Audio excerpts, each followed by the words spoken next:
as you can see here.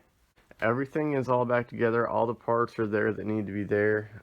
I'm missing like one thing that I absolutely have to have, and that is the shifter cable for the transmission. I'm missing the little retainer or bracket, whatever you want to call it, for the cable itself. So yeah, there's that. But I charged up the battery all night last night in preparations for today, which is hopefully the day that this thing will start. So I've disconnected both the coil packs, and what I'm going to do first is just prime the fuel system. I'm going to turn it over and, just continue to let it crank and hopefully build up some oil pressure. So yeah, I'm going to do that for a little bit, and then if I need to, I've got this battery here in case that battery is completely dead. But yeah, I've got the GTI's battery out in case I need to jump it, give it a little bit more juice. So let me go ahead and set the camera up real quick and let's see what happens. Alright, so just gonna crank it over a little bit.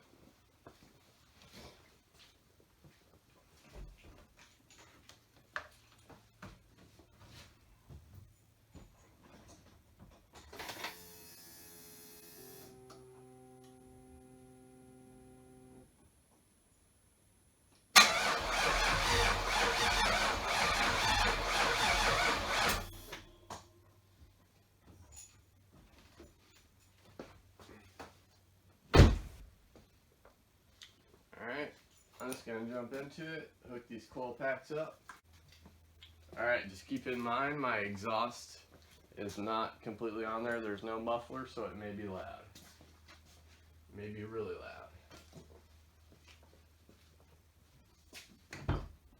If it starts, we'll see.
Freaking smoky.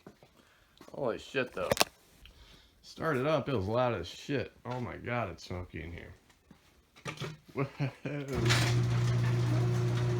Yeah, some bad fuel, bad battery.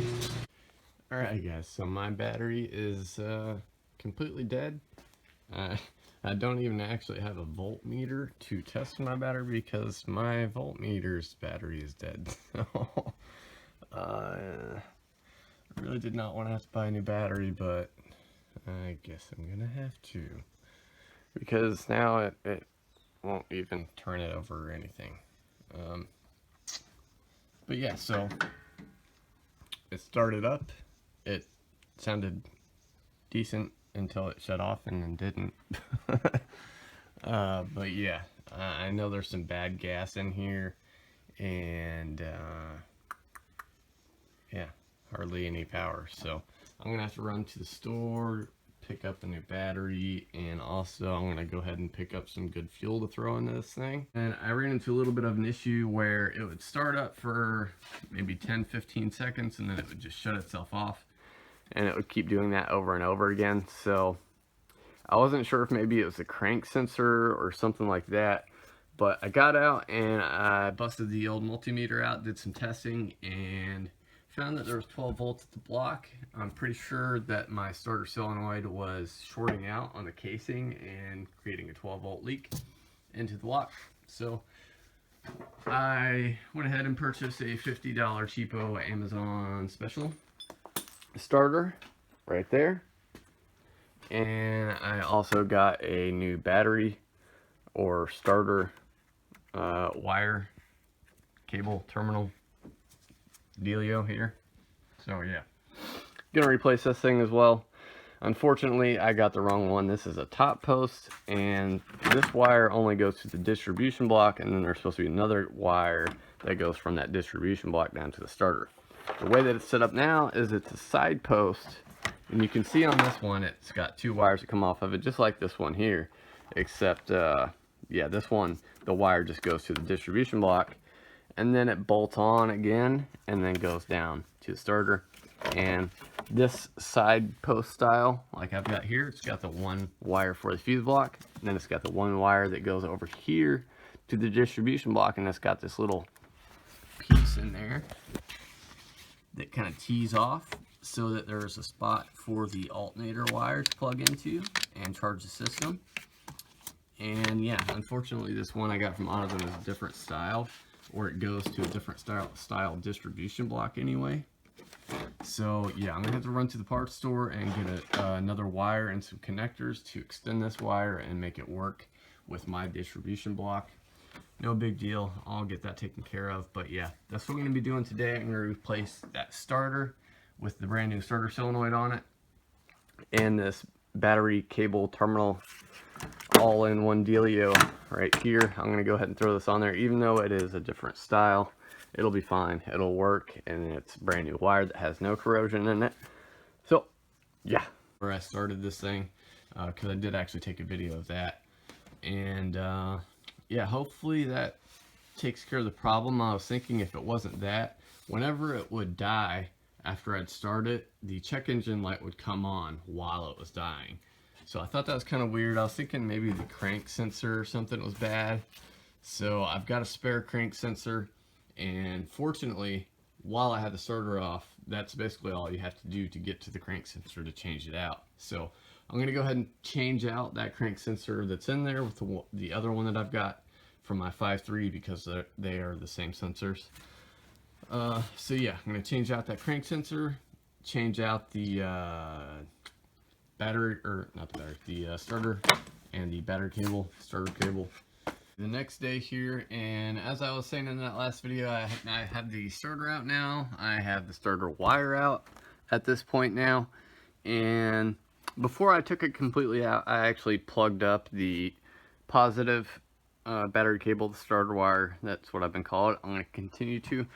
So I hooked up the starter wire just up until the up to the alternator here, and I was actually leaking 12 volts through my alternator.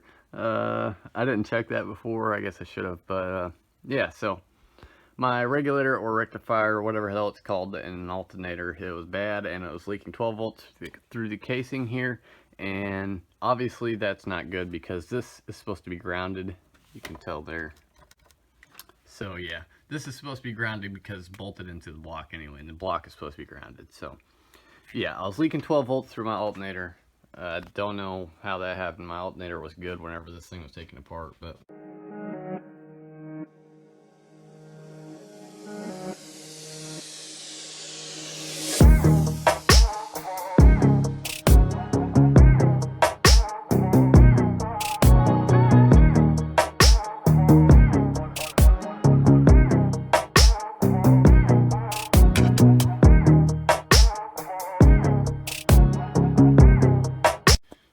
so now pretty much everything is done. I got the starter in there. The starter wire is now all in there, and I went ahead and fixed the portion of it that was at this junction box here. So now you can see the power wire I've got routed down around here, and then it just comes over through the top and it splits at that junction box there. And then I went ahead and put some heat shrink on this portion of the wire, just so that there's no exposed wire there or anything. And yeah, junction box is good to go now. Let's see if I get this thing closed. Already got that closed. Serpentine belt is back on. Put the air intake back on. Hooked up the mass airflow.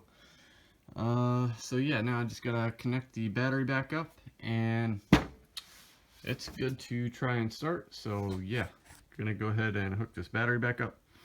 Try to start it up, see what happens. Alrighty everybody, so the starter, the alternator, the starter wire is all back in there now, and I have actually started it a couple times at this point. I just wanted to be sure that my problem was taken care of, and it seems to be. So yeah, I'm only having one other issue, but before I get into that, I'm going to go ahead and start it up for you guys real quick and let you hear what it sounds like. And keep in mind that my muffler is still not actually, you know, on there at all. It's, the pipe is just hanging down like right before it. So yeah, I'm going to start it up if you hear it.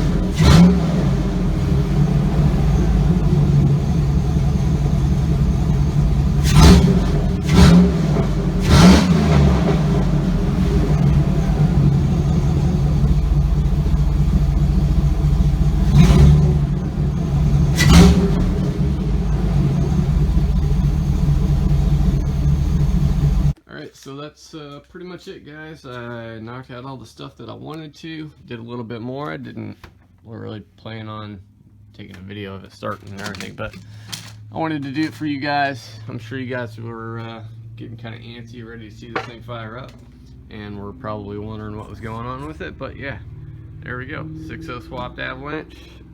She starts up, and next video I will probably be getting everything else ready to drive. So I still need to put the hood on. Where is that fuse panel there? Need to put this fuse panel thing back in here. And, oh man, I think my freaking new wire might be in the way. Oh man. Oh freaking man. What is going on here, dude? Anyway, I need to get that fuse